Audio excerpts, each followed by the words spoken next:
ইংল্যান্ডের স্কুলগুলোতে অসংখ্য স্টুডেন্ট স্কুলে আসছে না। এই বিষয়টি নিয়ে কর্তৃপক্ষ নানা ধরনের কঠোর পদক্ষেপ নেওয়ার ঘোষণা দিয়েছেন। কোনো শিক্ষার্থী স্কুল মিস করলে গার্ডিয়ানদের জরিমানার ব্যবস্থাও রয়েছে। এবার নতুন করে জরিমানা বাড়ানো হচ্ছে।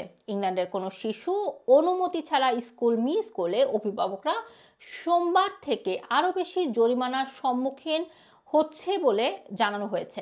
ডিপার্টমেন্ট ফর এডুকেশন গত ফেব্রুয়ারি মাসে জানান যেসব অভিভাবকরা বাচ্চারা 5 দিন স্কুল মিস করবে তাদেরকে জরিমানার আওতায় আনা হবে।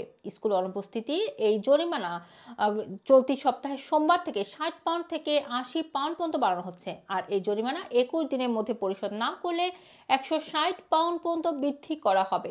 এছাড়া 3 বছরের মধ্যে এই পিতামাতাকে আবারও জরিমানা করা হলে এই জরিমানা 160 পাউন্ড থেকে শুরু হবে।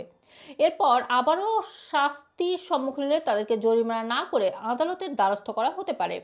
2022-23 সালে ইংল্যান্ডে স্কুলে অনুপস্থিতির জন্য প্রায় 4 লাখ পেনাল্টি নোটিশ জারি করা হয়। এটি মহামারীর আগের সময়ের তুলনায় অনেক বেশি।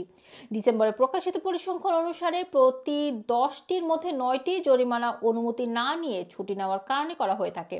শিক্ষার্থীরা কেন স্কুলে অনুপস্থিত থাকছে সেটি খুঁজে বের করে প্রয়োজনীয় পদক্ষেপ নেওয়ার জন্য স্কুল এবং লোকাল অথরিটিকে আহ্বান জানিয়েছে ডিপার্টমেন্ট ফর এডুকেশন।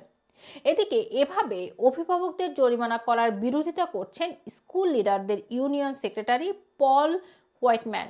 তিনি বলেন, জরিমানা করার জন্য একটি সামঞ্জস্যপূর্ণ জাতীয় কাঠামো দরকার।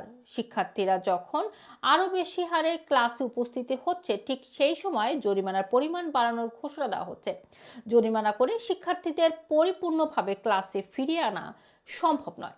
রুমানা রাখি, রানা টিভি, লন্ডন।